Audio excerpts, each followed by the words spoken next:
S'il a mené l'équipe de France jusqu'à la victoire lors de la Coupe du Monde en 2018, puis en finale 4 ans plus tard, Didier Deschamps ne fait pas l'unanimité pour autant.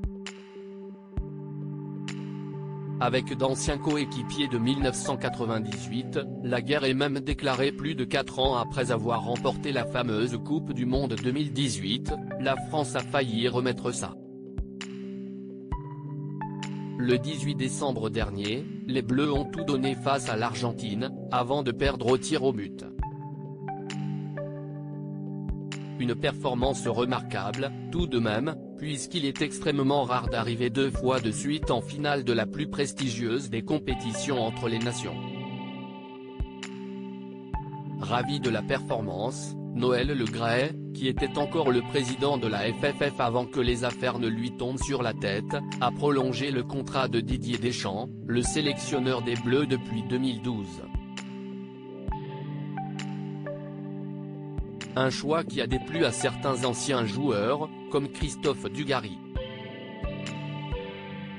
Je ne cache pas que je préférerais que ce soit Zizou, j'ai envie de voir autre chose. Deschamps, j'entends ce qu'il dit, mais on ne peut pas dire que l'équipe de France appartient à tout le monde et l'a gardée pendant 12 ans, a-t-il déclaré.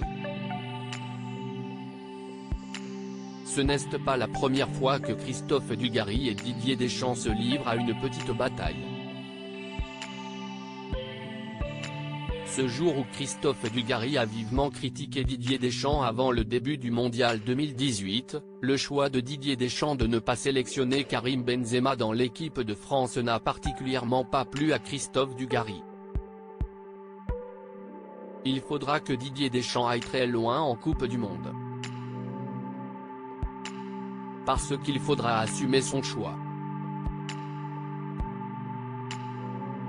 Parce qu'on prend en otage l'équipe de France et c'est peut-être au détriment de l'intérêt collectif, a déclaré l'ancien footballeur sur les ondes de RMC Sport. Un discours qui n'a pas plus à l'intéresser. Dugarry ose dire que je prends la France en otage. Cela dépasse l'entendement. Il dit ce qu'il veut, il a son émission radio. On a vécu des choses ensemble donc je sais qu'en termes d'état d'esprit, sincèrement, j'ai vu beaucoup mieux. Si on devait se voir avec du gars, ça ne serait même pas bonjour, bonsoir.